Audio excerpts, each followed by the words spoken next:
要开始攒原石了，小伙伴们，大家都抽到小草神或是自己满意的命座了吗？现在还有多少人在卡池里奋战着呢？如果你准备继续抽，请先看一眼我这个视频。据曾研究爆料 3.3 确定伞兵上半，雷神下半，这个我觉得很多人都能猜到，曾研究是连续好几个版本都对的内鬼了，包括之前钟离干预的突然复刻也是猜对了的。咱们不支持内鬼，但是这种对于原石的规划能做肯定还是要做的，对吧？除了伞兵和雷神，陪跑的角色也基本确定，那就是灵人和伊豆但谁上谁下还不好确定。我听到的消息是伊豆与伞兵一起，灵人与雷神一起。我个人呢也比较倾向这个结果，因为看武器池就知道了伊豆的专武强度在线，雷神的专武那更是名列前茅的，这俩在一起不太符合老米的尿性。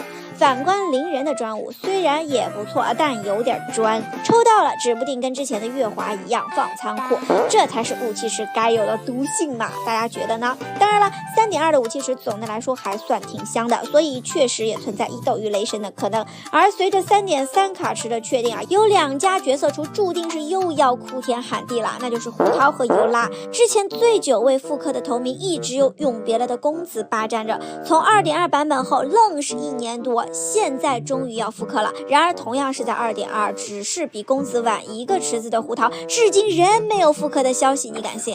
这样子的话，胡桃很有可能超越公子，达成更久的不复刻记录。尤拉呢是 2.3 版本，他更说不清了，因为如果到 3.4 就快要春节了，胡桃是有机会上的，到时还有申鹤、叶兰等一众璃月角色。所以问题来了，尤拉到底往哪插呢？我个人看不到太好的复刻机会要说胡桃强度高，藏得深也就算了，怎么尤拉都藏了那么久着实有点惨。总之大家可以规划起原石了，雷神2面，伊豆1面，还有灵人的都是非常值得的。提前祝点赞的各位都能小保底不外，顺利抽到想要的武器和角色。最后再考大家一个问题胡桃马上就是藏了最久的角色了，那大家知道哪一把武器是原神藏了最久的吗？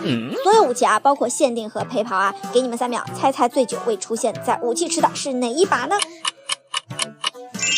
没错，是狼墨。根据我的记忆狼墨上次还是在很久以前一次特别良心的武器池里，就是跟这个护魔一起的，距离如今得有个1年半了吧。而且随着双 up 的出现，这个记录恐怕还会不停刷新。